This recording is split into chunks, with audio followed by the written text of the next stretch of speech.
Property Law Pas FM bersama Erwin Kalau dari Erwin Kalau & Co. Property Lawyers. Mitra bisnis Pas FM dimanapun Anda berada. Jumpa lagi dengan saya Erwin Kalau dalam acara Property Law.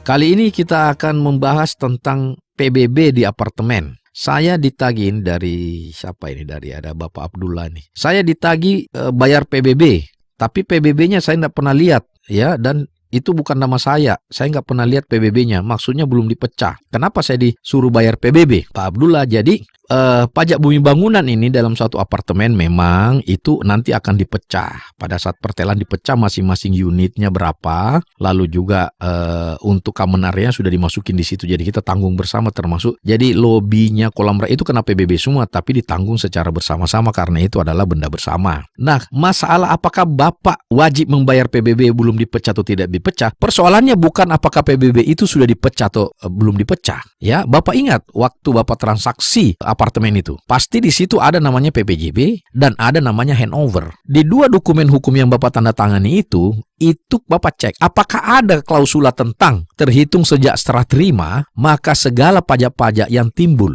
ya akibat kepemilikan unit atau penempatan unit itu menjadi tanggung jawab pihak kedua. Nah, misalnya ya termasuk misalnya PBB lain-lain sebagainya, biaya-biaya dan pajak dimaksudin PBB. Apakah itu ada? Sama juga pada saat handover. Terhitung sejak tanggal serah terima ini, maka pajak-pajak termasuk PBB akan menjadi tanggung jawab pihak kedua, ya kan? Pajak unit itu. Nah, kalau itu ada berarti tidak relevan apakah sudah dipecah dengan tidak dipecah. Cuma persoalannya bukan di situ. Persoalannya adalah keterbukaan developer tentang PBB itu. Karena kalau belum dipecah itu kan masih gelondongan. Kalau dia gelondongan begitu kan berarti yang hitung sendiri adalah developer. Apa benar hitungannya? Ya, jangan-jangan unit mereka yang belum laku dia tidak bayar PBB, ditumpukin sama orang semua. Ini kan jangan-jangan. Nah, artinya perlu ada transparansi daripada developer ya pada saat mau menagih PBB, lampirkan dong hitungannya. Total tagihan dari PBB, lampirkan dong. Tagihan PBB kita masih satu gelondongan nih, sekian miliar.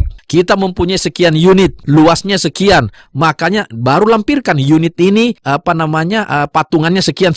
Jadi jelas. Itu yang harus dilakukan. Jadi bukan dipecah. Nggak apa-apa, kita bayar karena memang perjanjiannya memang mengatakan demikian. Kita nggak bisa lari. Cuma persoalannya adalah apakah pembayaran itu benar atau tidak. Nah, disinilah kuncinya adalah transparansi. Nah, developer ya kan ini kan bukan salah, tetapi ini kan tanggung jawab Anda. Yang mengurus sertifikat pertelaan PBB kan developer. Karena itu tanggung jawab Anda dong yang berinisiatif. Transparansi harus dikasih tahu. Jangan cuma kirim PBB sekian, tidak ada penjelasannya, tidak ada perinciannya. Jadi harusnya itu berapa PBB total gelondongannya, dibaginya bagaimana? Apakah unit developer itu juga bayar PBB? Kan begitu. Saya tidak menuntut tidak bayar, tetapi kan kalau terbuka begitu kan orang tahu, oh mereka juga bayar. Oke, fine, kita bayar semua. Ini tidak ada masalah sebenarnya.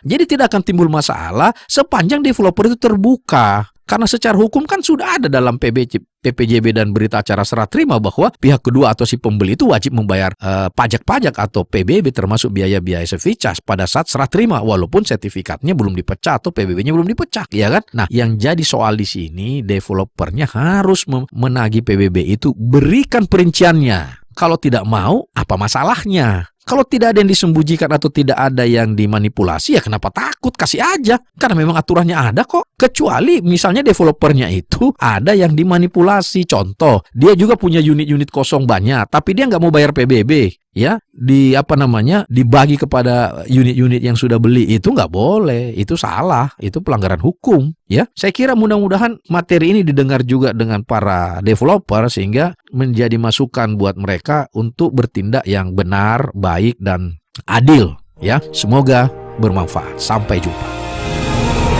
Nantikan Property Law Pas FM berikutnya. Bila Anda memiliki pertanyaan Property Law, email ke redaksi@pasfm.com.